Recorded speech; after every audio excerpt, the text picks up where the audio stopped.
Good morning, everybody. Welcome to an urgent press conference of the Kurdish Friendship Group of the European Parliament.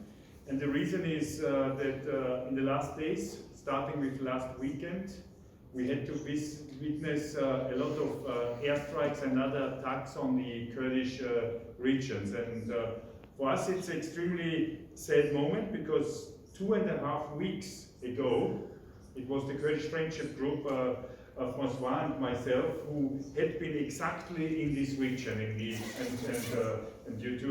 autonomous Kurdistan region of Iraq, in Erbil, and we had been in Rojava, the North Eastern autonomous region of Syria, in Kamishli and in Amuda. And we saw this region as a peaceful, well-functioning, autonomous, governed, but which is most important for the region, stable region. And we know that the whole area globally is a lot of instability, and we understood that the living conditions are very good and compared especially to the other places. And we are therefore shocked by this brutal and insane attack of Erdogan's Turkish army and also of the Iranian regime into Iraq. There are civilian victims, dozen victims until now, and we are condemning especially also these attacks on civilian targets like the school in Koya and other places.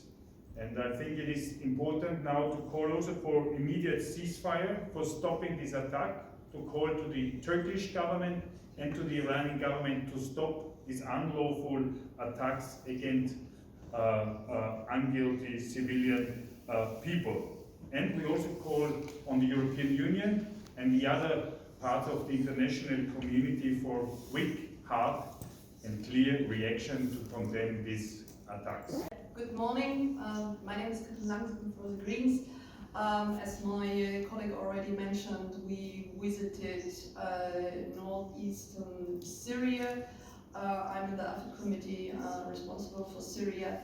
And we could see that parts of Syria, northeast Syria, is maybe not 100% safe, but you could see stabilized parts of northern east Syria. We spoke to people, they were trying and struggling to install kind of a stable, democratic, inclusive, social region. So the region of Rojava, we went to Rojava, we went to Kamishli, and we started in Erbil.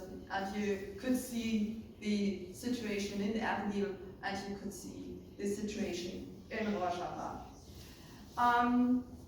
Please don't forget, if we talk about northern east Syria, we have, and I visited the camp, the Al-Hol camp. So we have the attacks from the Kurdish, from the Turkish side, from Erdogan, but please don't forget, the Daesh is not gone. He is still present. Daesh structures are in Al-Hol camp.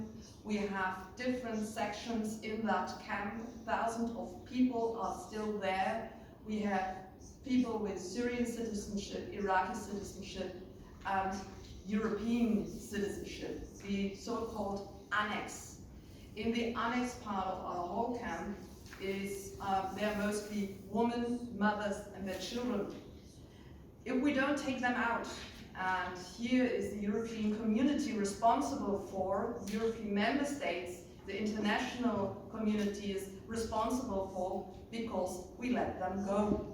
Clear. Erdogan's attack on our Kurdish allies is totally unacceptable. They are not only a violation of international law, but they're also an attack on the fight against Daesh, an attack on the fight against terror. The Kurds, as Katrin rightly points out, has died in the fight against Daesh. Now they need our support. So these attacks must stop immediately.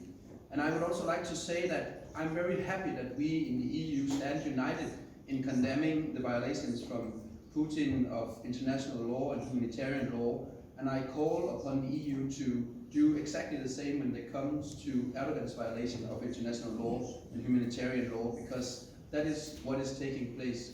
Turkish airplanes are flying over Russian-controlled airspace in Syria, bombing the hospital in Kobane, bombing our Kurdish allies, killing civilians. Erdogan should be met with economic and political consequences from Europe if we do not stop these violations immediately.